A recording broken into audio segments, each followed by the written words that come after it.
할렐루야. 욥기 15장 말씀 함께 나누겠습니다.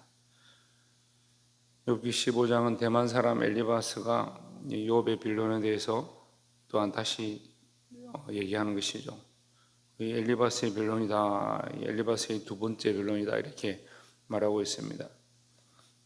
욥의 친구들이 와서 자신들의 지혜를 가지고 얘기를 하는데, 처음에는 위로하러 왔다가 그 위로가 바뀌어가지고 책망이 되고, 책망이 바뀌어서 정죄가 되고, 정죄가 바뀌어서 이제 결국은 네가 이렇게 된 이유가, 네가 이렇게 당한 이유가 너의 잘못이구나, 이렇게 하는 그런 모습이 되어버렸습니다.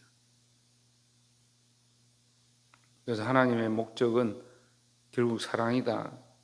근데 이 친구들이 처음에는 사랑으로 왔지만 자꾸 변질돼서 뭡니까?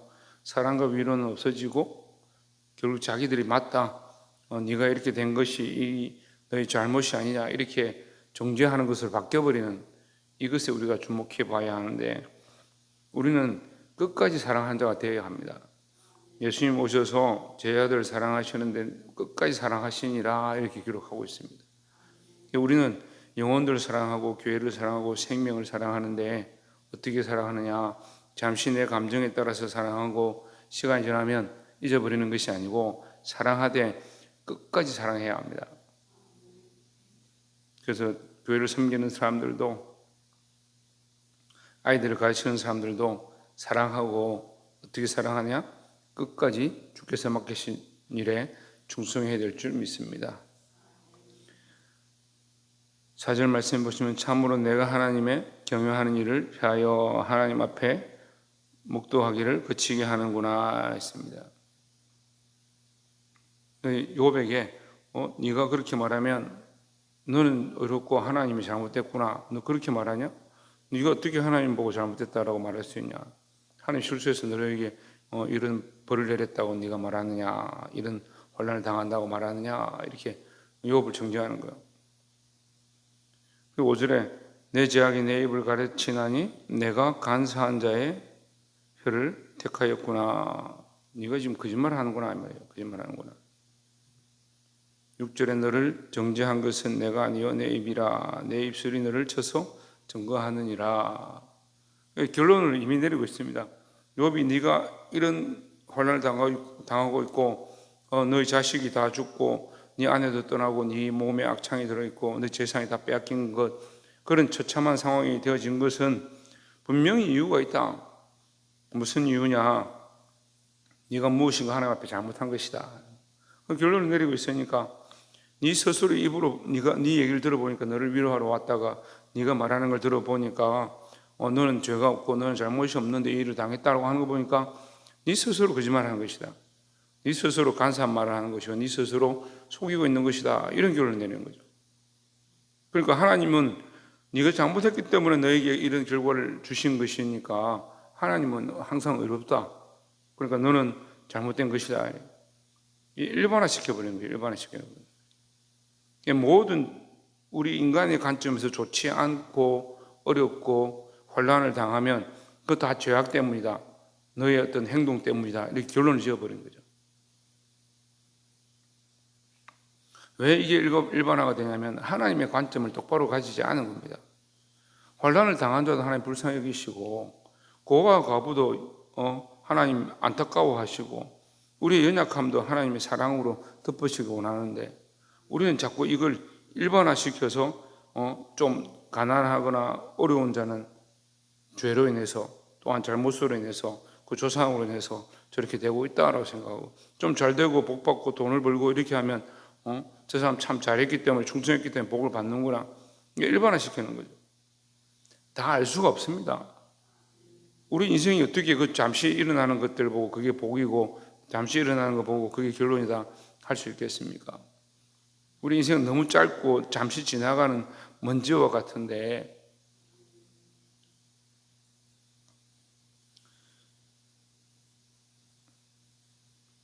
여러분, 하나님의 사랑을 아시길 바랍니다.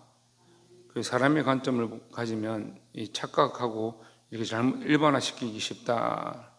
12절에 어찌하여 내가 마음에 끌리며 내 눈을 번쩍이며, 이게 왜 우리말로 하면 왜 째려보고 화를 내느냐 이 말이야. 13절에 내 영으로 하나님을 반대하고 내 입으로 말들을 내느냐. 네가 하나님을 어떻게 반대할 수 있느냐? 하나님 잘못됐다 할 수 있느냐? 14절에 사람이 무엇이 간데 깨끗하겠느냐? 여인에게서 난 자가 무엇이 간데 어렵겠느냐? 이렇게 말합니다. 14절을 보면 이 사람들 생각이 나오는 거죠. 사람이 무엇이 간데 깨끗하겠느냐? 여인에게서 난 자가 무엇이 간데 어렵겠느냐? 이렇게 하는데 이거 맞는 얘기입니다. 근데 한편으로 또 잘못된 얘기야. 우리는 다 모두 죄인입니다. 그죠? 이 맞는 얘기죠. 우리는 모두 다 죄인입니다. 하지만 하나님 원래 우리를 죄인으로 만드셨느냐? 아닙니다. 하나님 우리를 죄인으로 만드신 게 아니에요. 우리가 다 죄인이지만 하나님 우리를 원래 창조하실 때는 아름다운 존재로 하나님의 형상을 닮은 존재로, 그래서 우리의 형상 속에 하나님의 형상이, 하나님의 형상 속에 우리의 형상이 있는 거예요. 그러니까 우리가 예수 그리스도를 닮았고 하나님을 닮은 모양이 있는 거죠. 그래서 우리는 존귀한 존재들이고 거룩하고 아름다운 존재들이라는 그 사실의 바탕 안에서 우리가 죄로 말미암아 더러워졌구나. 그래서 우리는 죽을 수밖에 없구나. 이렇게 봐야 되는 거예요. 이 바탕이 뭐예요? 하나님의 사랑으로 창조된 존귀한 존재들이라 이 바탕이고, 그 베이스 위에 우리가 죄를 지어서 우리가 실수해서 하나님을 떠났구나. 인생이 잘못된 길로 갔구나. 그래서 하나님께서 가능성이 없는 우리 인생에게 예수 그리스도를 보내셔서 구원의 길로 인도하셨다. 왜 그렇게 하시냐? 원래 하나님 우리에게 사랑을 베푸셨기 때문에 이렇게 봐야 되는데, 이게 비관적으로 보는 사람들은 뭐예요? 우리 다 죄인이다, 절망적이다, 끝났다, 방법이 없다. 원래 죄인인데 어떻게 하느냐? 맞죠? 절망적이고 가능성이 없죠. 하지만 원래 하나님은 우리를 사랑하셨고 우리를 창조하신 하나님은 우리를 깨끗하게 만드셨다라는 거죠. 그래서 이 하나님의 원래 사랑, 하나님의 원래 거룩하게 하심을 회복하는 것이 우리가 이 땅에서 해야 될 것이다 라는 겁니다. 15절에 사람은 그 거룩한 자들을 믿지 아니하시나니 하늘이라도 그의 보시기에 부정하거든 했습니다. 이게 굉장히 부정적인 생각을 가진 사람이에요. 엘리바스의 이 말들은 하나님이 보시기에 온 이 우주의 모든 것도 다 부족하고 부정하고 안 된다. 사람들도 다 안 된다. 그거 안 되죠. 안 되는데 원래는 그렇지 않다는 거죠. 처음 창조하신 모습은 그렇지 않다는 거죠. 거기에 죄가 끼어들었고 죄가 관여된 것이지 우리가 원래 더러운 존재는 아니에요. 그걸 똑바로 알아야 돼요. 그래서 이게 똑같은 교사인데 어떤 교사는 아이들 가르칠 때 보면 너 안 된다, 너 가능성이 없다, 너 그래가 뭐 되겠냐 막 이렇게 하는 사람입니다. 어떤 사람은 책망하고 야단쳐도 너 그렇게 하면 안 된다 하지만 너는 가능성이 있다, 네 속에 가능성이 있다, 누구나 다 할 수 있는 것이다, 이렇게 희망을 주는 사람들이 있어요. 어디서 시작하느냐? 그 생명을 바라보고 그 영혼을 바라보고 그 사랑으로 시작하느냐, 아니면 지금 일어나는 현상들만 바라보느냐. 우리가 이 엘리바스의 모습을 보고 반면교사를 삼아야 합니다. 그리고 하나님 앞에 사랑으로 나아가고 하나님 우리를 향한 사랑으로 우리에게 말씀하고 있다는 것을 늘 알게 되기를 주의 이름으로 축원합니다. 그래서 부정적인 관점, 어두운 시각들을 벗어버리고 하나님 결국 우리를 인도하셔서 지금 우리 상황이 힘들고 어려워도 우리를 구원으로 인도하시고 회복으로 인도하실 그 결과들을 바라봐야 된다는 거죠. 31절에 그는 스스로 소가 험한 것을 믿지 말 것은 험한 것이 그의 보응이 될 것임이라. 32절에 그의 날이 이르기 전에 그 일이 이룰 것인즉 그 가지가 푸르지 못하리니. 자, 여기서 엘리바스의 그 숨어 있는 생각이 나오는데요. 결과론적 시각을 가지고 있는 거예요. 그러니까 결과론적 시각이라는 것은 지금 이렇게 되어진 것, 이 이유가 너의 어떤 죄 때문이고 또 앞으로도 너는 결국 망할 것이다. 왜? 너는 안 된다. 욥, 너는 더 이상 가능성이 없다. 왜? 네가 이런 말들을 하고 있고 하나님이 너에게 실수해서 너에게 이런 벌을 내렸고 너는 죄가 없다 스스로 자꾸 말하니까 너는 결국 더 안 될 거다. 근데 욥기서의 결론은 뭐예요? 욥을 회복시키시는 거죠. 하나님 회복시키시는 거죠. 그게 뭘 알아야 됩니까? 하나님 우리를 사랑하고 있고 우리를 회복시키길 원하신다라는 거죠. 그럼 그 회복과 그 사랑이 우리의 어떠함이냐? 우리의 어떠함이냐? 욥기서의 결론이 그거예요. 이게 숨어 있는 거예요. 세상의 관점으로 보면요, 결국 욥이 어떻게 했기 때문에 하나님이 이렇게 복 주신 것처럼 보이지만 하나님의 어떠하심으로 인해서 욥에게 회복이 되는 거예요. 그게 뭡니까? 하나님의 사랑은 결국 이것을 이루신다라는 거죠. 우리가 죄악으로 말미암아 죽을 수밖에 없는데 우리가 어떻게 했기 때문에 구원을 받은 게 아니고요, 우리의 공로로 구원을 받은 게 아닙니다.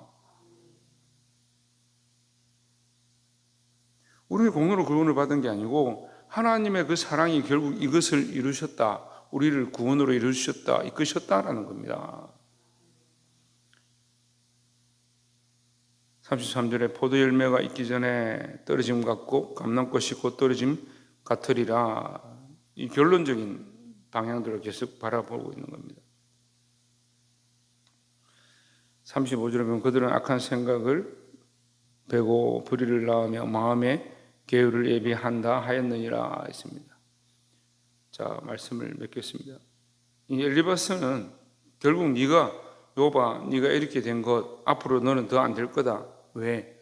너는 이런 마음을 가졌고 그런 마음을 가졌기 때문에 이렇게 됐고 앞으로도 너는 더 안 될 거다. 왜? 그런 마음을 가지고 있으니까. 이런 결론을 이미 내려버렸습니다. 처음에 올 때는 위로하러 하고 욥이 참 그래도 믿음으로 산 사람인 줄 알고 믿음의 친구도 하고 와서 위로하기 시작했는데 갈수록 점점 뭐가 돼요? 너 죄인이다. 너 때문에 이렇게 됐다. 너희가 이런 마음을 가지고 있으니까 너는 앞으로 더 안 될 거다. 이게 무슨 위로예요? 뭘 하고 있는 거예요? 자기가 말하는 것이 옳고 나는 말씀대로 얘기했다라고 하다 보니까 결국 뭘 잊어버렸습니까? 우리가 말씀대로 살아야 되고 바르게 살아야 되고 죄의 길로 가면 안 되는데, 하지만 하나님은 우리를 사랑하셔서 이곳에 있게 하셨고 하나님 우리를 사랑하셔서 이 구원의 반열에 주의 거룩한 말씀을 듣게 하셨는데 그걸 잊어버린 거예요. 여러분, 이 하나님의 사랑, 하나님 여전히 우리를 사랑하시는 이 가능성들을 붙잡고 믿음으로 사시고, 그렇기 때문에 우리가 기도하는 거예요. 우리는 연약하지만, 우리 자식들은 연약하지만, 우리 믿지 않는 사람들은 연약하지만 하나님 그렇기 때문에 하나님 여전히 사랑하시고 그들을 돌이키고 구원하시고 원하시는 줄 알기 때문에 우리가 여전히 기도합니다. 왜요? 우리는 안 되지만 하나님 된다는 거죠. 여러분, 이 믿음을 가지고 늘 하나님 기도하고 부르짖는 자들이 되기를 주의 이름으로 축원합니다. 기도하겠습니다.